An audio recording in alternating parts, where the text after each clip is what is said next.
All right, y'all, let's get started. I'm your host for the night. What are we doing? To another KFMD episode. Are we on live? Check 1 2 1 2. We've been on live the whole time. Show happens.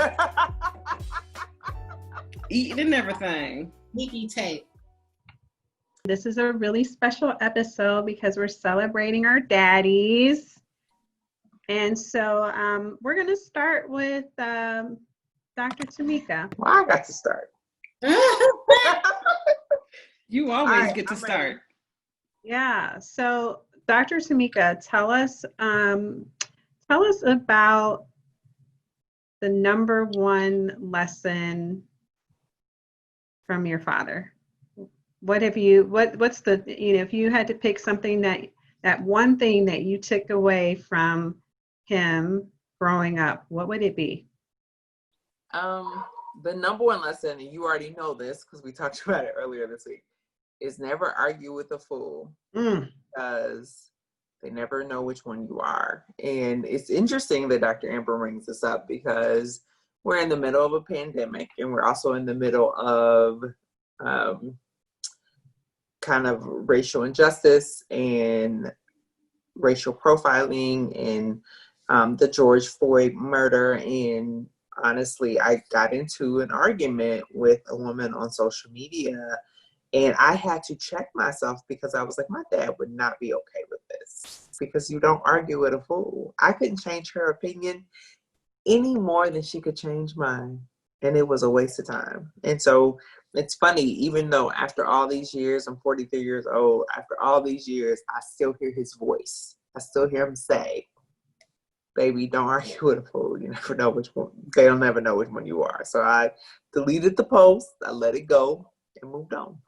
Hey, that's some solid advice that we can all learn from. What are some of the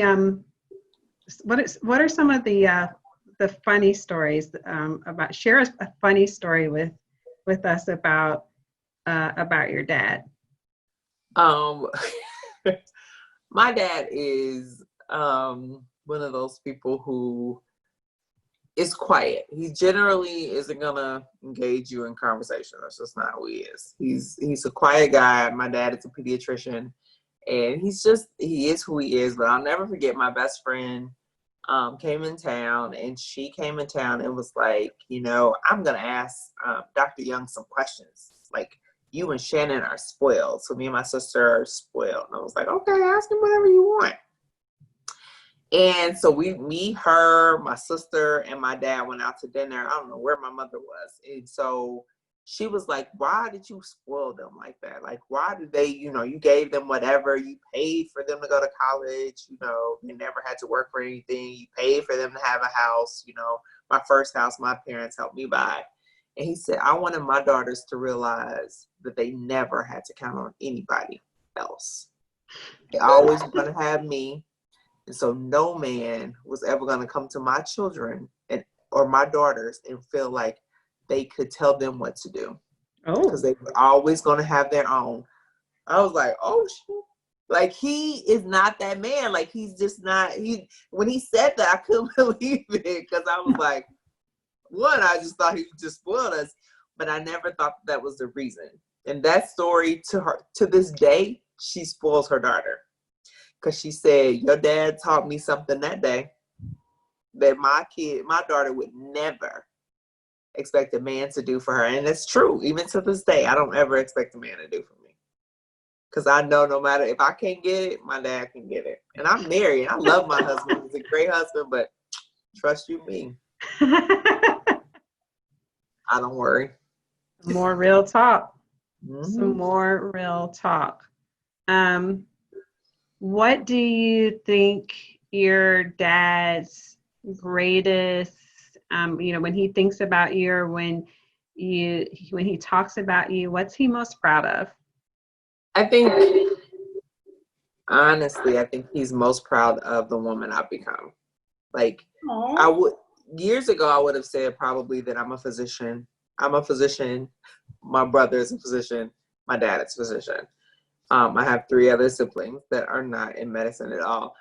But I actually think he would have rather me gone into peds like him. But I think he's proud of the woman I am. You know, my dad is suffering right now through dementia, which most of you guys know. And I'm there. You know, I show up. When my mother calls me, I'm at the door. And I think that makes him most proud. If something's going on, he's going to call me first. And so that's a blessing because I know he knows he's always going to be able to count on me. So even though, you know, I may not always be the most available all the time because I'm a Jamaican and have like 20,000 jobs, he knows that no matter what, for him and my mother, I'm going to drop whatever. And so I think that that's what makes him most proud. But I wouldn't have said that a couple of years ago. I love that. Awesome. I love that. Dr. Kristen. You on the hot Yes, seat, ma'am. girl. You're on the hot seat. So, Dr. Kristen, what's your favorite childhood memory of you and your father? Oh, that's hard.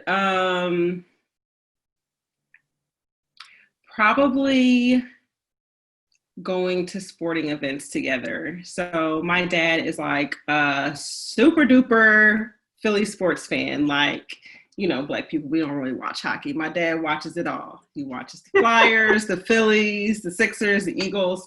So, I mean, and not even just going to the games with him, just sitting at home watching the games with him. He taught me a lot about sports. You know, growing up as a young girl, people were always shocked at not just that I liked sports, but how much I knew about sports. Definitely got that from my dad. So yeah, I would say our love of Philadelphia sports. I love it. I love So, it. out of those Philadelphia sports, what's your favorite? Okay, that's hard too.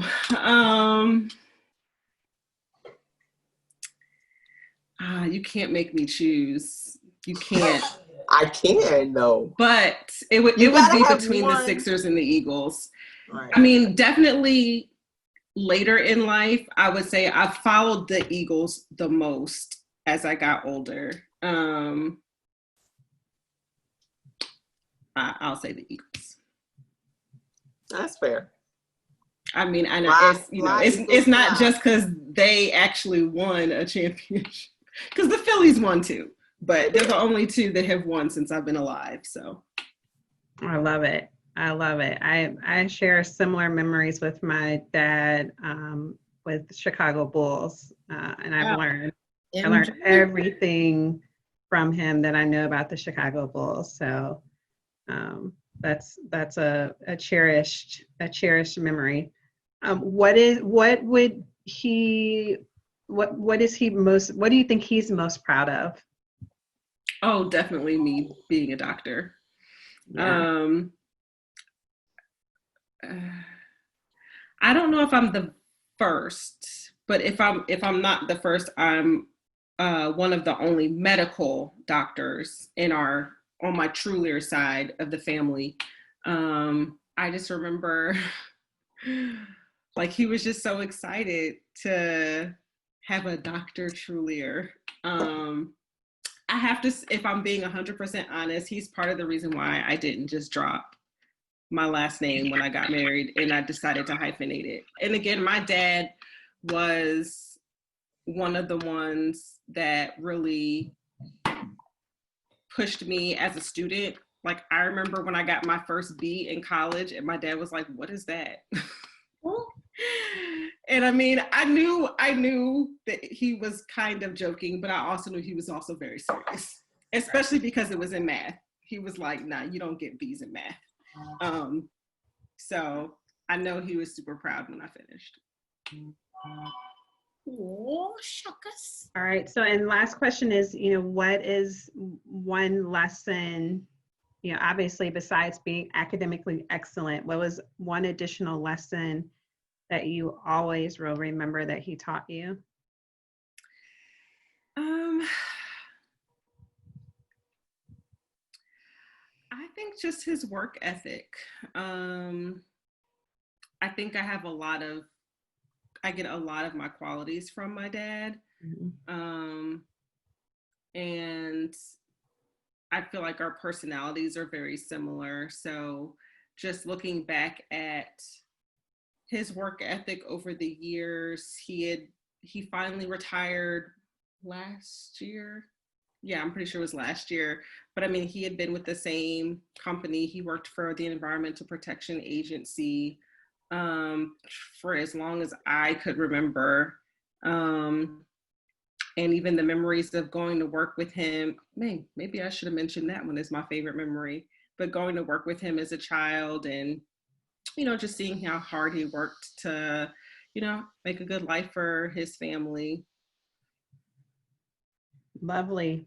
Keisha, you're up next. You're in the hot seat. And I want to start by saying the most hilarious and adorable moment that I know of you and your dad is when he was giving you away at your wedding and he could not let go of that hand nah, no. He was crying all day too. Amber, I don't know if you remember at the wedding, All day. the practice. He was struggling at the practice. It wasn't even the wedding. I was like, Uncle Lonnie, yep, she's gonna get married tomorrow. You're gonna have to let her go.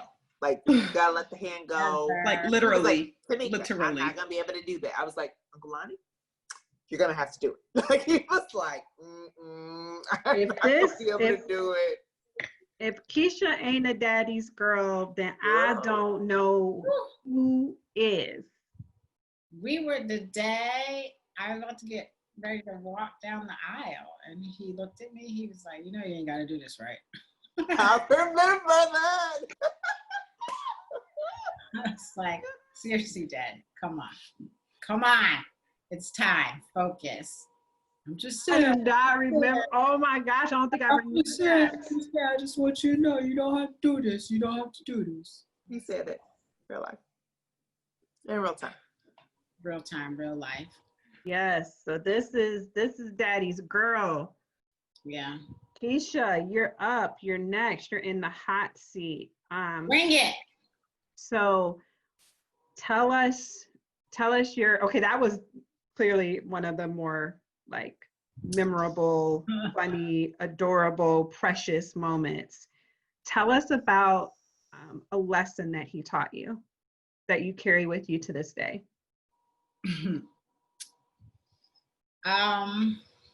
Probably two formidable lessons was when I was entering high school. My birds and the bees conversation was, "Don't be bringing no babies in this house." That was the first one. No, be safe, take care, don't do it. It was just the one, "Don't bring no babies in this house." I said, okay.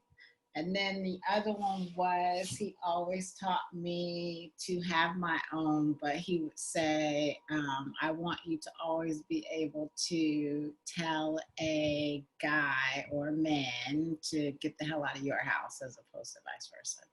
Mm. So I always remember that. Have your own. Be able to say, you get the hell out of my house and you not have to leave. So I said, check, duly noted. That's the biggest lesson. What do you think? Between him and Rhonda, that's why man never got a key to my house. Ever.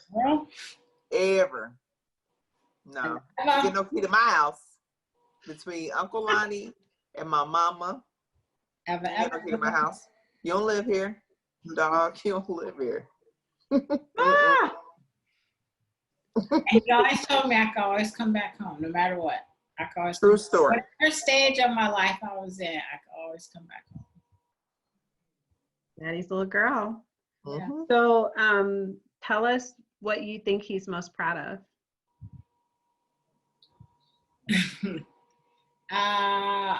Probably my ND. I am not hyphenated by law, but he will send me cards and packages and he hyphenates because he likes to see the Dr. Randolph.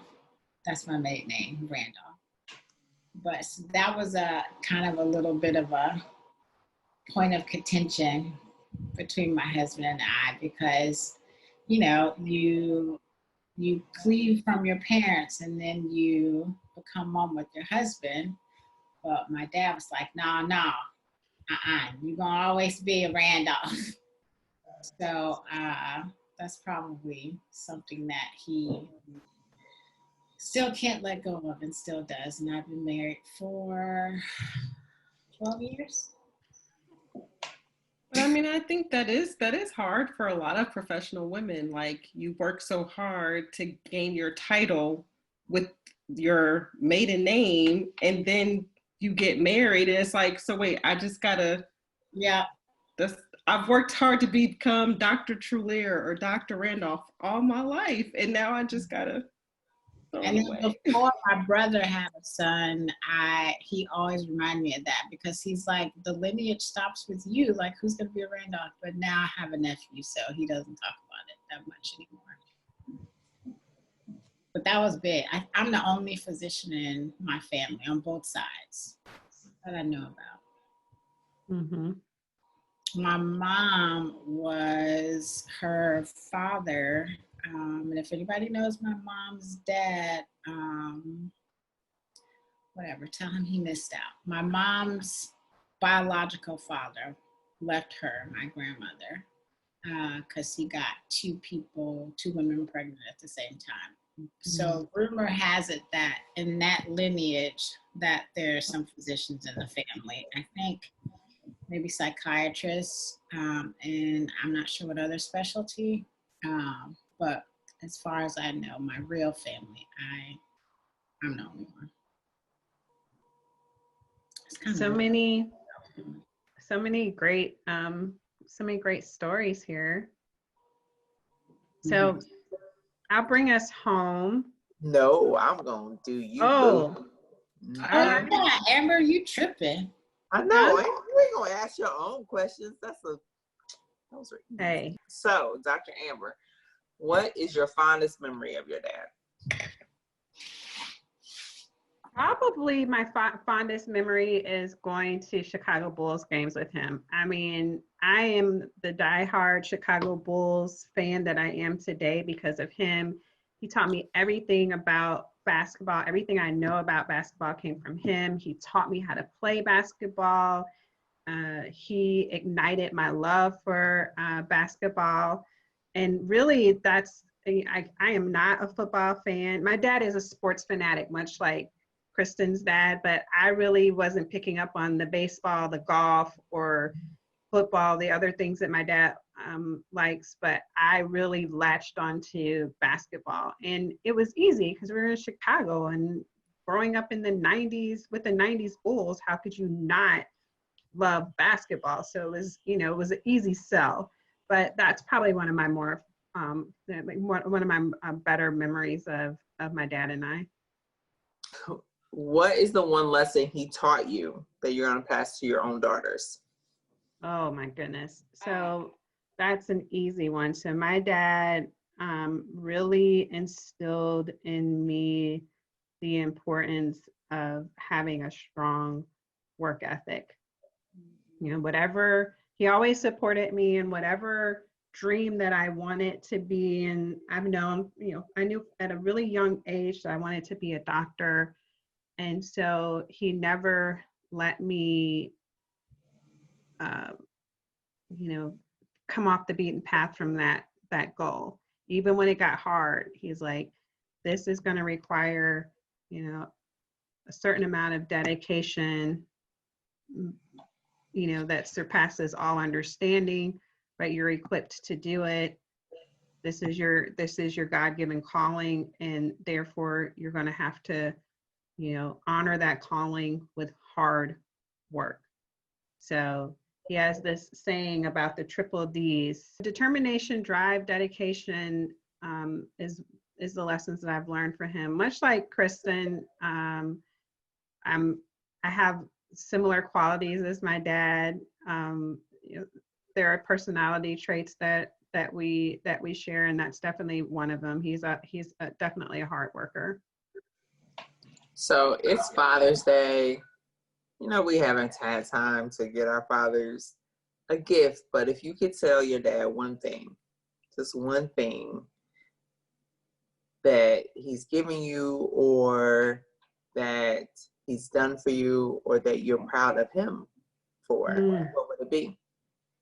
Wow. So I really think, so my dad is a pastor, and he is retiring this month after a long time in ministry. And before that, he worked for HUD as an investigator, fighting for justice for marginalized people and how fair rights in housing.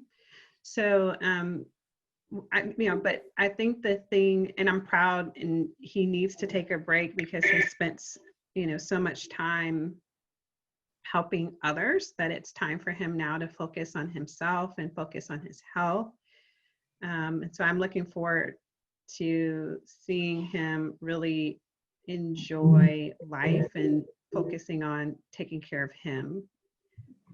But the thing that I am probably most proud of that he did for me would be just to instill with me the, just the love of God, the love of Christ. And, when everything else goes to hell in a handbasket, like I can rely on my faith. I can fall back on my faith, and I most certainly have him to thank for that. When I was a child, he was a deacon. We'd be in church Monday through Sunday. I was that child who got passed around the pews. All the old church ladies knew me. Like, that church was my second home. And I don't know if I really truly appreciated that as a child, but as an adult, just having that strong faith foundation has got me through so many storms, so many valleys, and I really have him to thank for that. All right. Well, I have a question for all the ladies. We all have daughters. I have a bonus daughter, which I'm blessed with, which you guys are met on our couple episodes ago when we did the Mother's Day episode. But what's one of the things that your daughters with our husbands that you're blessed that our daughters have, like about our husbands? Like, what do our husbands do that you're most proud of with our girls? Shit, he a jungle gym, and I ain't got to be. She be climbing all on him, jumping all on him, beating him up, flipping on him. Going to your daddy. Mommy, I can't do all that. I can't do all that. So praise the Lord for human jungle gyms. Thank you, boo. Amen. Jarvis has way more patience than I do. So I love that about him. And I'm sure Grace appreciates it too. He was teaching her how to play chess a couple months ago. Yeah, I was like, oh, okay. Like, I was like, Grace can probably beat me in chess right now. So yeah, that's definitely, he always takes the time to like do stuff with them, whether it's playing with them outside, teaching them chess, playing a game. So I know Grace definitely loves her daddy-daughter time. So Mike, I am not a morning person. Mike is. He's up at the crack of dawn, and so are the girls. And so in the morning, they mostly will wake him up, and he will get up with them, especially on the weekends, and let me sleep in. And I am so appreciative of that. I am not a Star Wars fan. I can't honestly say I've watched one Star Wars movie from beginning to end. In fact, I think I fell asleep on one. If only these were pearls, I would clutch them. Girl, go Watch ahead and every clutch. Star Wars movie. Girl, Every collect single them, one. grab them, swing them around your head. I don't know none of that. It's not my thing, but it's Mike's thing, and he has turned Nia and Lillian into like diehard Star Wars fans. So it's something that those three can do together. Sometimes they'll invite me. I usually fall asleep because I'm just too much of a realist. I don't do whatever genre that is, sci-fi. It's just, it ain't real. So I just We don't can't know. even, huh? We don't Right. know. It's a galaxy far, far away. You just don't know it exists yet. I guess. Hey, it's 2020. Anything is possible. I think that the one thing William does way better than most parents in general is that each kid feels like when he's with them that they're the only kid that matters. You know, it's like he has that ability to make all three of the kids, both my sons and my daughter, feel like they're number one. And I love all my kids equally. I'm not one of those parents that choose, but I sometimes be like, oh, you get on my nerves. He would never say that. Like, he has that ability to just make the world revolve around them. And I think that's... She was a daddy. I know. He does. He really makes all the kids whisper. And I think that that's a blessing. Like, he has the most patience with his kids, and just looking at him with them is an amazement. You know, people have told me like their husbands aren't there like when they have the baby. My husband was there for everything. And changing diapers, feeding the kids, waking up in the middle of the night, finding the night off, he was there. I could never complain about that. So I'm blessed in that way, but I look at the kids and how when their daddy comes in the door, they're running to the door. All three of them. My girl is grown. My daughter is grown. But when daddy's home, daddy's home. So I think that they feel the love that he gives them. So I'm blessed with that. Yeah, that's a wonderful blessing, because not every child has that experience. I mean, let's be real. Sometimes, Father's Day and Mother's Day, sometimes these are tough holidays for children or grown people who did not have that present parent in their lives. And just hope and pray that they had someone else who could step in and fill in that gap, right? So it's to be treasured that they have such a special relationship. My kids are the same way. I mean, if my husband is gone on a trip and he comes back after a few days and walks in the door, I mean, they are just so happy. And especially the older one, I feel like because their personalities are the same, they just love each other. They are just two peas in a pod, and they look just alike. So yes, and like that is my child, and can definitely can verify that it wasn't the milkman. So yeah, so. Yo, it's not fair when we carry these kids for 9 months and they come out looking just like their daddy. Man. Now, I will say I have one that looks just like me. That's Grace. AJ. No, RJ looks just like me. AJ looks just like his dad. Yeah. It's scary. Yeah. What? Scary. Wow. All right, ladies. We just want to say a special shout out to all of the fathers, all of the father figures. We love you, we appreciate you, and we celebrate you on Father's Day and every day. Peace. Love y'all. Happy Father's Day. Happy Father's Day. Father's Day. Now. Good night.